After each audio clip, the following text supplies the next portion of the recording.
Bem-vindos ao canal Impressões. Hoje vamos falar um pouco a vocês sobre os conflitos entre a proteção ao crédito e a defesa do consumidor. A crise econômica que atingiu o país em meados da década de 2010 empurrou os brasileiros para a inadimplência. Segundo dados da Serasa Experian, empresas que mantêm o maior banco de informações sobre os devedores da América Latina. Os números, eles são impressionantes. No início do ano, antes da pandemia do novo coronavírus, 63,8 milhões de brasileiros estavam com o nome negativado. São mais de 226 milhões de dívidas, uma média de 3,5 faturas atrasadas por CPF inscrito em cadastro de proteção ao crédito. Uma pesquisa da Confederação Nacional de Dirigentes Lojistas, a CNDL, e do Serviço de Proteção ao Crédito, SPC Brasil, apontou que 48% dos brasileiros foram negativados nos últimos 12 meses. Isto é, em algum momento tiveram o nome inscrito em cadastro negativo de crédito. Questões relacionadas às entidades de proteção ao crédito são comuns no Superior Tribunal de Justiça, cujos colegiados de direito privado vivem às voltas com discussões sobre inscrição indevida, direitos do consumidor e do credor, indenização de dano moral, cancelamentos e outros temas relacionados. A jurisprudência sobre o assunto é farta e inclui súmulas e teses definidas em julgamentos de recursos repetitivos. Destacamos a vocês as seguintes. Aviso de recebimento. A súmula 404, editada em 2009, considera dispensável o aviso de recebimento na carta que comunica ao consumidor a inclusão de seu nome em bancos de dados de inadimplentes. Essa súmula foi originada no julgamento do tema 59 dos recursos repetitivos, no mesmo ano. Na ocasião, ao analisar o recurso especial 1083-291, a ministra Nancy Andrighi, relatora, afirmou que não é necessária a comprovação mediante AR da notificação prévia do devedor sobre a inscrição de seu nome em cadastro de inadimplentes, pois o parágrafo 2º do artigo 43 do Código de Defesa do Consumidor não exige tal providência, sendo suficiente que o órgão de proteção ao crédito comprove o envio da correspondência para o endereço fornecido pelo credor. No tema 735 do RESP 1424792, a segunda seção estabeleceu que, mesmo tendo sido regular a inscrição do nome do devedor, cabe ao credor, após o pagamento integral da dívida, requerer a exclusão do registro em até 5 dias úteis, a contar do primeiro dia útil subsequente à quitação. O entendimento desse repetitivo levou à edição da súmula 548.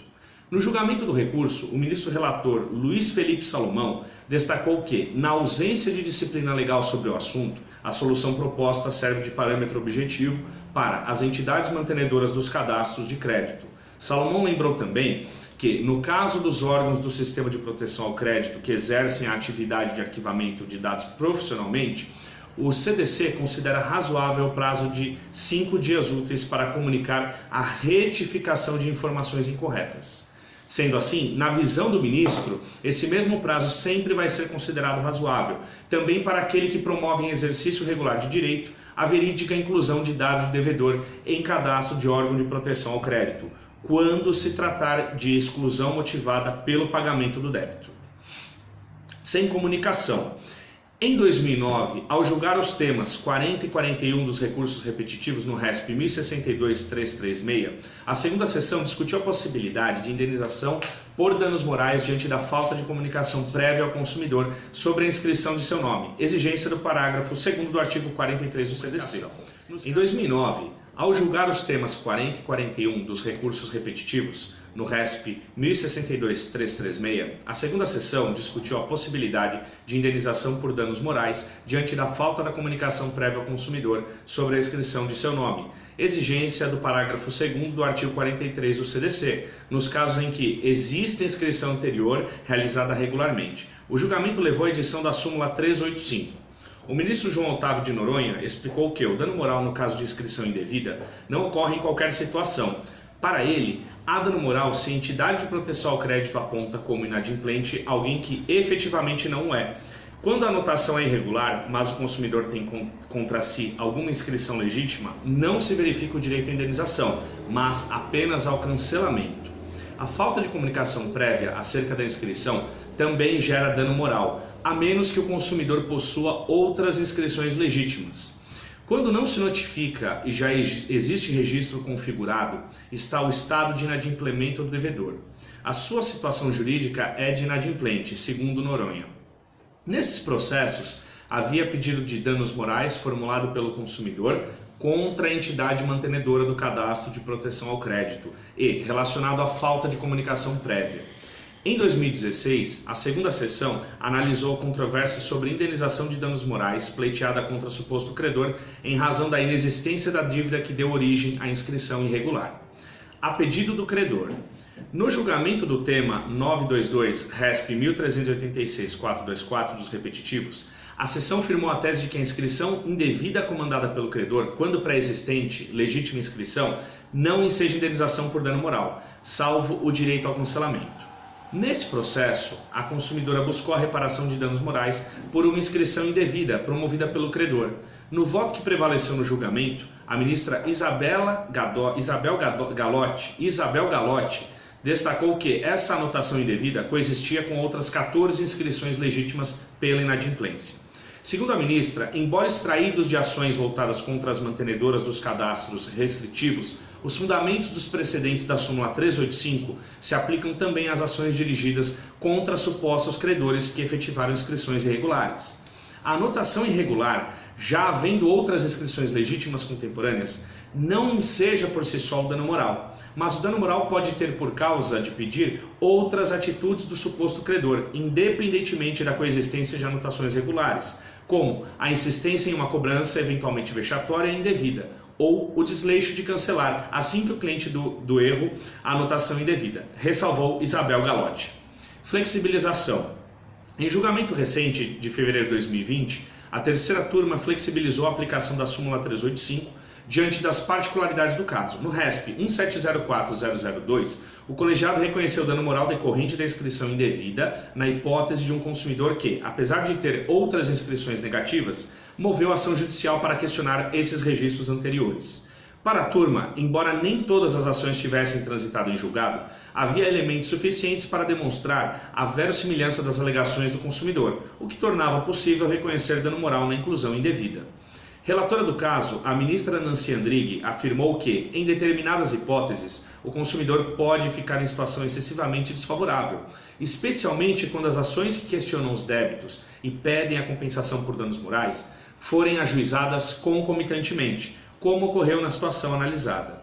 Segundo o entendimento, não se pode admitir que seja dificultada a defesa dos direitos do consumidor em juízo, exigindo-se como regra absoluta o trânsito em julgado de todas as sentenças que declaram a inexigibilidade de todos os débitos e, consequentemente, a irregularidade de todas as anotações anteriores em cadastro de inadimplentes, para só então reconhecer o dano moral. Nancy Andrighi mencionou também que o consumidor ajuizou outras 3 ações para questionar as inscrições. Em 2 já transitadas em julgado à época, obteve a declaração de inexistência das dívidas, mas não conseguiu os danos morais por causa das demais inscrições. Em outra, ainda pendente de recursos, a sentença cancelou a dívida e determinou a indenização. Dados de protestos.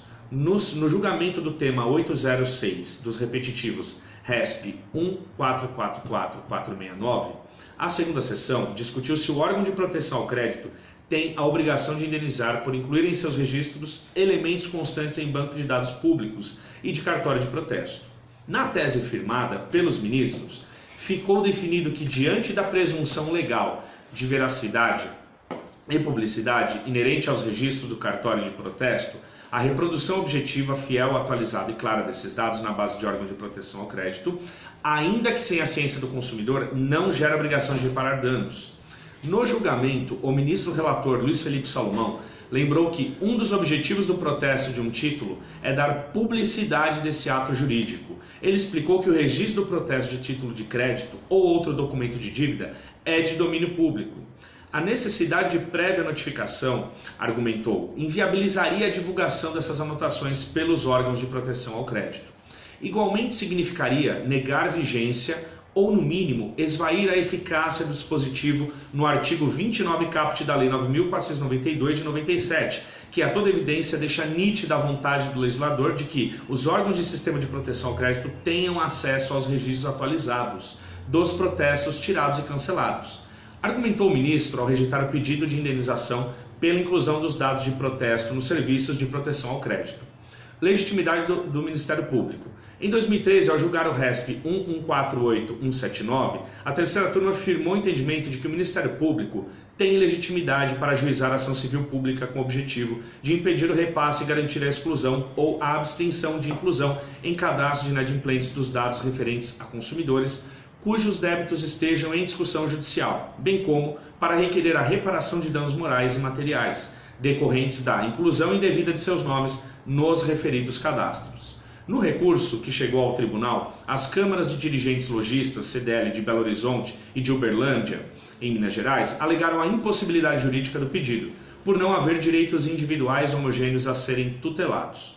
Segundo a ministra Nancy Andrighi, relatora, a alegação feita pelas CDLs estava mais ligada à legitimidade do Ministério Público para a propositura da ação do que à possibilidade jurídica dos pedidos. Ela destacou que as normas da Lei da Ação Civil Pública, a Lei 7347 de 85, são aplicáveis a quaisquer interesses de natureza transindividual, tais como definidos no artigo 81 do CDC, ainda que eles não digam a respeito das relações de consumo.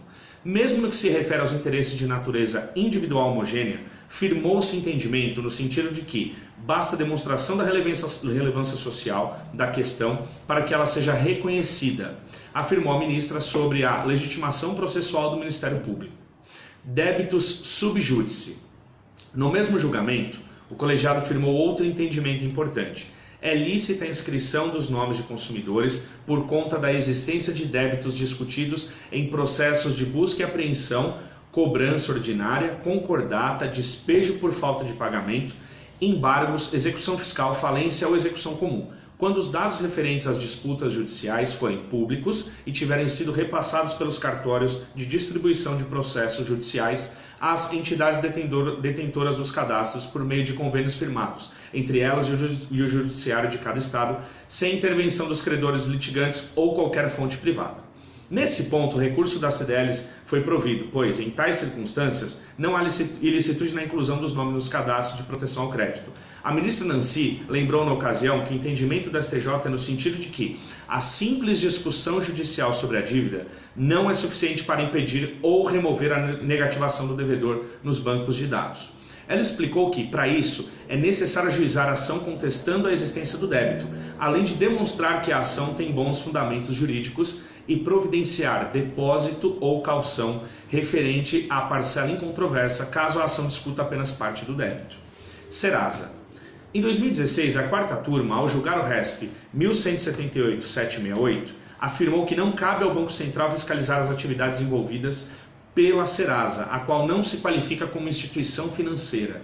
O recurso do Ministério Público Federal buscava, entre outros pontos, obrigar o Banco Central a fiscalizar as atividades da Serasa. Segundo o MPF, o fato de a Serasa não se constituir como instituição financeira não a tornaria isenta de controle por parte do Banco Central, porque ela detém o maior banco de dados da América Latina e é definida pelo CDC como entidade de caráter público, de acordo com o disposto no parágrafo 4º do artigo 43. A ministra Isabel Galotti, relatora, lembrou que os associados à Serasa podem ser instituições financeiras, mas ela não é.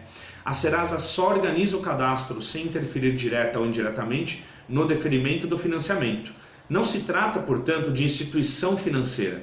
Não exerce coleta, intermediação, nem aplicação de recursos financeiros próprios ou de terceiros, nem a custódia de valor de propriedade de terceiros, seja como atividade principal ou acessória. Concluiu. Devedor de alimentos. Em um caso em segredo de justiça, julgado pela terceira turma em 2016, os ministros, considerando o princípio do melhor interesse do alimentando, admitiram que, na execução de alimentos de filho menor, são possíveis o protesto, a inscrição do nome do devedor nos cadastros de proteção ao crédito. Nesse caso, o credor alegou que muitas vezes a restrição ao crédito em caráter nacional é a única medida eficaz contra devedores que não possuem emprego formal, nem mesmo paradeiro certo ou bens passíveis de penhora.